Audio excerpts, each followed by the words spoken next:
Seguimos con el programa, con la última sesión del día de hoy, antes de irnos a comer, con el doctor Samuel Ponce de León, y el tema es la inteligencia artificial generativa y la medicina de precisión. El doctor Ponce de León es médico cirujano por la UNAM, es especialista en medicina interna y enfermedades infecciosas, tiene maestría en ciencias en epidemiología hospitalaria por la Universidad de Virginia en Charlottesville, de Estados Unidos. Es investigador emérito del Sistema Nacional de Investigadores, profesor de medicina en la Facultad de Medicina de la UNAM, en donde es jefe de laboratorio de microbioma y es coordinador del Programa Universitario de Investigación sobre Riesgos Epidemiológicos y Emergentes en la UNAM. Recibió en 2000 el premio Gerardo Varela por el Consejo de Salubridad General de la Secretaría de Salud y en 2022 la condecoración Eduardo Lisiaga de Ciencias Médicas del Consejo de Salubridad General de la Secretaría de Salud. Pues adelante, doctor Ponce de León. Buenas tardes, mucho gusto, muchas gracias, doctor Melchor, Carlos. Gracias por la oportunidad. Cuando leo o escucho sobre inteligencia artificial, siento una emoción similar a la que deben haber sentido los vigilantes que desde las carabelas veían las primeras imágenes de un nuevo mundo. Veo un nuevo mundo, propiamente. Así que gracias por la experiencia. Bien, es cierto, y lo estamos viendo, lo vivimos cotidianamente, que la inteligencia artificial está presente en todo lo que oímos, en todo lo que vemos, lo que anticipamos.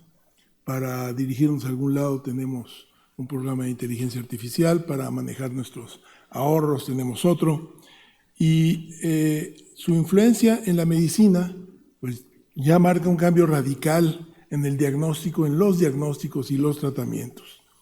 Y su desarrollo ha sido vertiginoso. Desde que Alan Turing inició el desarrollo de máquinas inteligentes antes de 1950 y en 1956 John McCarthy acuñó el término de inteligencia artificial, a llegar hoy donde tenemos ChatGPT 4 y los que vienen en nuestro teléfono para resolver una multitud de situaciones. En el caso de la medicina, pues desde luego clínicas, ¿no? Conviene enfatizar que la dirección de su desarrollo actual y sus aplicaciones está conducido fundamentalmente por empresas privadas y dirigido a sus intereses comerciales y políticos también. Y por esto las instituciones académicas, las universidades, el Estado, debe organizar y ampliar su participación en el desarrollo, investigación y desarrollo y orientación del crecimiento de los sistemas informáticos. De otra manera, pues quedaremos atrapados básicamente en los intereses comerciales de las compañías que son los que están haciendo las grandes inversiones. Tenemos claro que el momento actual es apenas el inicio de una revolución que terminará cambiando por completo la práctica médica y la vida humana. Esta revolución la describe de alguna manera Yuval Noah Harari cuando dice: estamos en el mismo momento evolutivo que cuando los microorganismos habitaban en el mar y pasaron a la tierra. Así estamos. Vamos a ver cómo evoluciona la especie humana en este contexto. Los objetivos de esta presentación básicamente es revisar, solamente dar un vistazo al impacto y las posibilidades de la inteligencia artificial generativa en la medicina, ciertamente nada más atisbar las posibilidades, tratar de describir la integración de algunas herramientas de la inteligencia artificial en la medicina personalizada, que ya se hizo durante el curso de la mañana y las pláticas que se han dado han sido estupendas, muy elegantemente integradas, y así que irremediablemente va a haber que reiterar algunos temas. Analizar beneficios y retos potenciales y revisar también superficialmente algunos ejemplos concretos en investigación y práctica clínica. Lo cierto es que las posibilidades son extraordinarias y sería larguísimo enumerarlas, pero básicamente, como recién vimos, la inteligencia artificial predictiva nos va a permitir mejorar la precisión de diagnósticos clínicos difíciles que en la práctica médica cotidiana se presentan pues con mucha frecuencia. Un paciente que tiene síntomas de Sjögren, con síntomas neurológicos complicados, que tiene úlceras en las piernas. ¿Se trata de una nueva entidad? ¿De qué se trata? ¿Qué tenemos que buscar? Identificar riesgos tempranamente, hay ya varios ejemplos de esto, y desde luego también lo que permite intervenciones tempranas, acceder a complejos análisis para diagnóstico y tratamiento de una manera muy especializada y muy individualizada. Más complejo todavía es ver cuáles van a ser los impactos de la inteligencia artificial, mejorando la eficiencia de los sistemas de atención de salud con actividades ininterrumpidas, por ejemplo. Esa es la capacidad del programa de cómputo, pero esto tiene desde luego un inmenso costo, y las instituciones actualmente, para lo que tenemos aquí, lo acaban de mencionar, no podemos hacer nada con programas de cómputo si tenemos hospitales que tienen ocupaciones del 150% sin insumos. Entonces, cuando las autoridades nos dicen que van a hacer un programa de inteligencia virtual para resolver los problemas de la medicina en el país, siento que estamos viviendo en mundos diferentes. Y no sé qué tan eficiente sea para optimizar recursos sanitarios con los costos inmensos que recién se mencionaban. Lo cierto es que el crecimiento es imparable. Una revisión de PubMed en 2023 identificó 23.306 artículos publicados en esta área, y esto sigue creciendo. Y las capacidades de esta inteligencia predictiva se fundamentan básicamente utilizando modelos de aprendizaje automático, utilizando algoritmos de regresión lineal, redes neuronales, etcétera, junto con los datos históricos y en tiempo real. Y estos datos históricos es pues, básicamente tener información bien organizada, los que definitivamente en nuestro sistema de salud no tenemos. Es interesante escuchar que algunos hospitales ya van a tener su programa electrónico de expediente, en el que llevan trabajando pues más de 30 años. Y tienen su expediente electrónico útil solo para su institución, no se enlaza con ninguna otra institución. Entonces realmente no podremos hacer uso de estos datos. Y estos instrumentos tienen la capacidad de tener los datos históricos y además irlos acumulando en tiempo real, irse actualizando. Y con todo esto hacer predicciones específicas para valorar tendencias, tratar de establecer correlaciones, y eso lo hacen además generando una experiencia que le permite hacer mejoras continuas permanentes. La batería se está agotando aquí, ¿ya lo vieron? ¿Qué hago?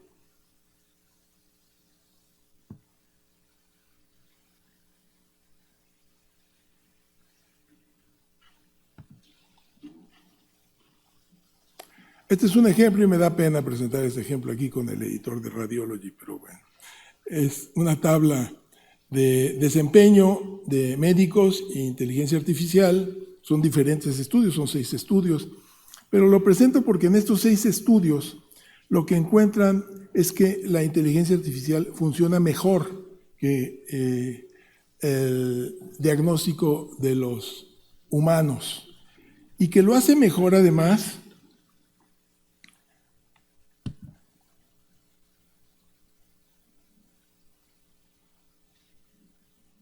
cuando lo hace entonces individualmente la inteligencia artificial. Y lo menciono porque es muy importante reconocer que uno supondría de entrada que si tengo a mi asesor de inteligencia artificial al lado y voy a estar intercambiando ideas con él, mi resultado tendría que ser mejor si fuera yo solo o si fuera solo la inteligencia artificial. Pero no es así, y aparentemente esto se ha repetido. Combinar la experiencia con inteligencia artificial encuentran que no funciona sumándose, sino que puede ser un tanto antagónica. Los resultados de estos estudios demostraron que la mejor opción es no mezclar la interpretación por humanos con inteligencia artificial. Pero lo menciono básicamente porque esto depende, supongo yo, por la novedad de los instrumentos y porque no tenemos el suficiente conocimiento para interactuar correctamente con los programas de inteligencia artificial. Ya lo citaban a Geoffrey Hinton, en donde en 2016 él afirmó que deberíamos detener el entrenamiento de médicos radiólogos actualmente, porque era obvio que iban a superar los programas la interpretación. Yo creo que eventualmente sí lo van a hacer. Eventualmente lo van a hacer, efectivamente todavía no llegamos a ese momento, pero tenemos que irnos adaptando a estas nuevas situaciones y las escuelas de medicina lo tienen que hacer, las universidades, el Estado, etcétera. Todos estos resultados apuntan a la necesidad de una educación médica a la medida y en el tiempo actual. La enseñanza de la medicina debe capacitar al personal de salud no solo a conocer la inteligencia artificial, sino a comprender y a interactuar con los procesos. Y en el campo de la medicina molecular, el desarrollo fascinante, extraordinario, es lo que permite finalmente aterrizarlo a algunas situaciones de medicina personalizada. Y uno es la secuenciación genómica y desde luego el aprendizaje automático, que combinados permiten situaciones extraordinarias.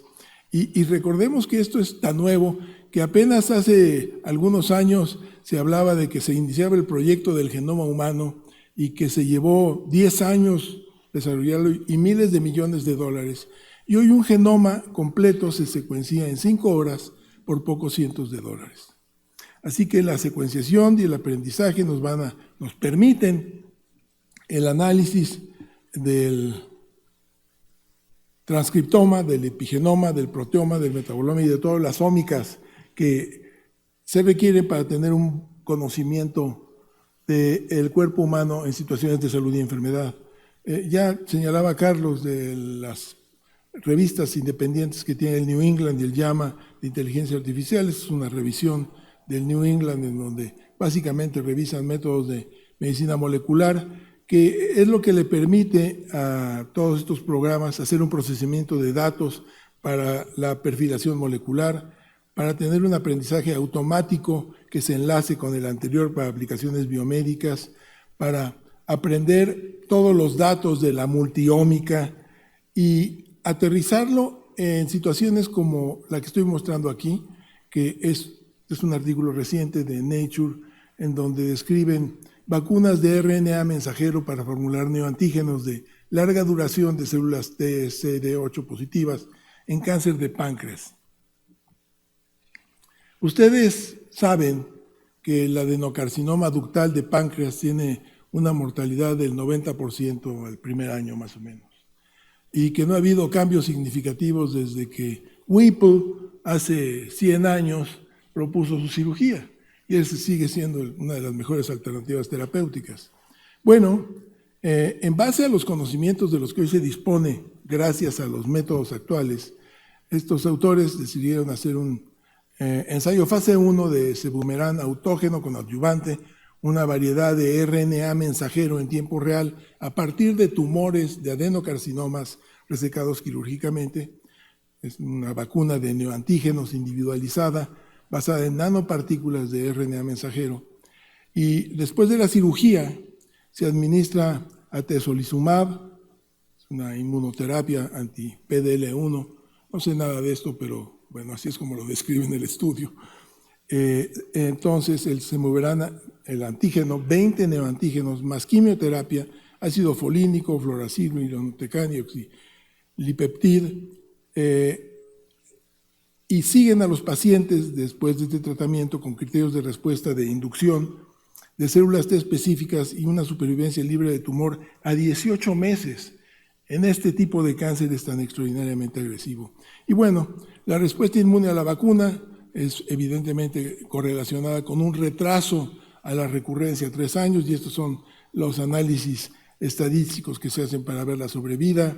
Las vacunas inducen células T con vida prolongada de novo, y la complejidad de los análisis para ir siguiendo esto continuamente solo se puede hacer con programas de inteligencia artificial. Estimulan clones de células T efectoras en fase de memoria, y las células T inducidas mantienen su funcionalidad a largo plazo, que era uno de los problemas de la inmunidad frente al adenocarcinoma de páncreas, que los anticuerpos duraban muy poco tiempo siendo funcionales.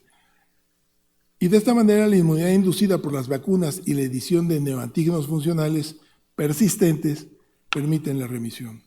Entonces, con el apoyo de programas de inteligencia artificial, realizaron una compleja red de estudios, tratamientos e intervenciones para producir neoantígenos antitumorales y se ha logrado mantener una remisión de 3 años a la fecha en la mayoría de los pacientes. De manera particularmente interesante, hace apenas 3 días leía en un periódico que el gobierno británico, junto con la Universidad de Oxford, AstraZeneca, también la Universidad de Cambridge, han establecido con BioNTech una plataforma de tratamiento para cáncer para la población británica. Han elaborado vacunas de ARN mensajero como tratamiento personalizado para cáncer y ya se van a incluir en su plataforma 10,000 pacientes con el objetivo, eventualmente, son organizados los británicos, su sistema de salud les permite hacer extraordinarios estudios en una fracción de tiempo. Ellos que tienen 400,000 pacientes con cáncer, entonces eventualmente tendrán la oportunidad de ensayar esta plataforma ahí. Déjenme ir ahora a algunos casos de enfermedades complejas y el rol de la inteligencia artificial generativa, destacando que, pues, como un instrumento mecánico, no se cansa, no duerme, no es emocional, aprende continuamente, tiene muy buena memoria, es amable, es eficiente, conoce toda la bibliografía y no tiene horario de comida y no requiere vacaciones tampoco.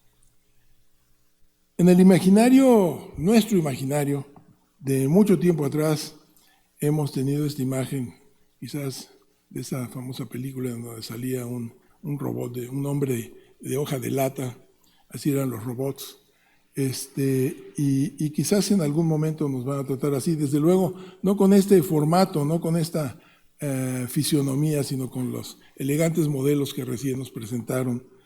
Pero por demás interesante, hace poco, platicando con algún colega de la Universidad de California, me decían que en Estados Unidos tienen un proyecto piloto en donde los clínicos, los hospitalistas, están pasando visita con un programa de inteligencia que los acompaña continuamente. Y los acompaña continuamente y pasan la visita, revisan al paciente, revisan los estudios, piden estudios, hacen pronósticos, deciden tratamientos, continuamente acompañados por esta inteligencia artificial que eventualmente, entiendo que no todavía, podrá participar en esto y va a ir orientando el estudio. De hecho, va a poder hacer todas las notas, va a pedir todos los estudios, los va a interpretar, los va a solicitar, se los va a informar al paciente, va a dar el informe médico al paciente individualmente y lo va a discutir con el médico que es su colega. Entonces, el futuro está llegando más rápido de lo que pensábamos. Entonces, podemos utilizarla para diagnósticos difíciles, les decía, algún caso complicado, enfermedades genéticas, ya señalaban que puede hacerse diagnósticos más tempranos para enfermedad de Alzheimer, cáncer de pulmón, que en un momento vamos a ver un ejemplo, nuevos biomarcadores para cáncer de páncreas y tratamientos personalizados incluso para situaciones, y voy a decir simple porque básicamente es individual, pero no porque sea simple en sí misma, como para ayudarnos a manejar un paciente de 75 años que toma 16 medicamentos diferentes por día, que tiene diabetes, que tiene cáncer de próstata, que tiene trasplante renal, se lo hicieron hace 2 años, es alérgico a múltiples medicamentos y además está deprimido, obviamente. Su tratamiento se podría personalizar por el análisis de su perfil genómico, la selección de los medicamentos, cuáles son las interacciones medicamentosas y su tolerancia. También conviene recordar que en la interpretación de imágenes en patología, el avance ha sido, desde luego, quizás no tan espectacular como en radiología, pero también es extraordinariamente útil y avasallador para hacer diagnósticos. Y déjenme platicarles muy rápidamente nada más este estudio de detección de cáncer pulmonar temprano en base a las notas clínicas de los general practitioners. El hecho es que más del 80% de los pacientes que tienen cáncer pulmonar son vistos en la consulta al cabo del tiempo cuando llegan en estadios 3 o estadios 4. No se diagnostican antes, la gran mayoría de los pacientes. Pero los pacientes llegan al sistema de atención de salud desde que empiezan con sus síntomas, porque se modificó las características de su tos, porque si ahora tienen sangrado, porque están perdiendo de peso, porque tienen ahora sudores, etc. Y van en su consulta y hasta que la situación ya es muy evidente es cuando lo refieren al especialista que lo encuentra ya en una fase muy tardía. Entonces, en este estudio de Países Bajos, en donde también tienen un gran sistema de almacenamiento de datos, fue desarrollar una herramienta predictiva que mejore el tiempo del diagnóstico. Entonces, lo que hicieron fue analizar los expedientes electrónicos con procesador y aprendizaje automático y revisaron 525.526 pacientes, expedientes, en donde había 2.386 enfermos con diagnóstico de cáncer. Retrospectivamente vieron, bueno, cómo empezaron estos pacientes, cuáles pueden ser los indicadores que nos permitan decir que el paciente tiene muy probablemente cáncer pulmonar y que lo enviamos más temprano con el especialista. Y lo lograron identificando 4 meses más temprano potencialmente algunos pacientes. Esto desde luego nuevamente no es sin costo, porque para llegar a un nuevo diagnóstico tienen que estudiar 33 pacientes más. Y todo esto requiere recursos personales, insumos, etc. Entonces, en ningún escenario la medicina moderna y la apoyada en inteligencia artificial podrá ser más barata que antes, si alguien tenía la ilusión de eso. Porque se requieren registros, bases de datos fidedignos, nuevamente, expedientes clínicos, electrónicos, que puedan configurar una gran base de datos legibles, accesibles y completos, con historias clínicas y notas de evolución, prescripciones y resultados de estudios diagnósticos, y que se pueda enlazar a los programas. Y para eso se requiere personal capacitado y suficiencia informática y mucho más, mucho más. Partimos de que el postulado es que la inteligencia artificial debería de mejorar la calidad del desempeño médico. Y tenemos que tener claro que la medicina en el futuro inmediato será completamente diferente. Y los médicos tenemos que definir hoy qué tipo de interacción vamos a tener en el trinomio paciente, médico, inteligencia artificial. Ya no va a ser más médico-paciente, nada más. Va a ser paciente, médico, inteligencia artificial. ¿Van a ser mejores los resultados? Esperamos que sí, hay que construirlos, pero no si no se cuenta con la información correcta. Si tenemos sesgos en la forma en que capturamos nuestros datos y desarrollamos nuestra Big Data, pues vamos a tener muy malos resultados. Se necesita una extensa recopilación de datos de alta calidad para proveer a los sistemas que requieren los programas para mantener y mejorar el desempeño de los algoritmos para la atención médica. ¿Qué temas tenemos pendientes?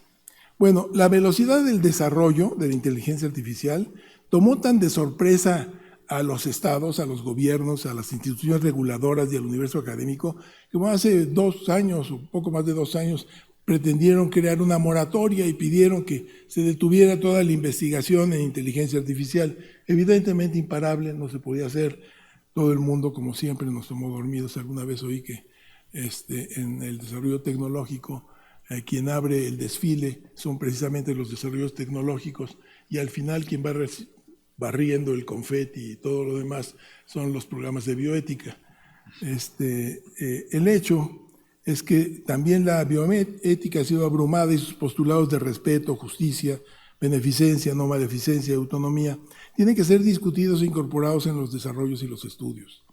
El uso de la inteligencia artificial debe mantenerse con responsabilidad de los datos usados, con sustentabilidad de la infraestructura, tienen que ser incluyentes, tienen que ser privados y tienen que tener un mecanismo para rendir cuentas. La inteligencia artificial generativa en medicina tiene que ser diseñada o construida con el postulado central de buscar el mejor beneficio del paciente. Seguramente muchos de ustedes leyeron a Isaac Asimov en sus historias de robots, y ahí él postula las leyes de la robótica, en donde la primera ley es que no pueden dañar a los seres humanos. Es algo que se inserta en su cerebro positrónico y no pueden deshacerse de él, así que todas sus actividades tienen que funcionar. Así debería ser la inteligencia artificial en medicina. Muchas gracias por su atención.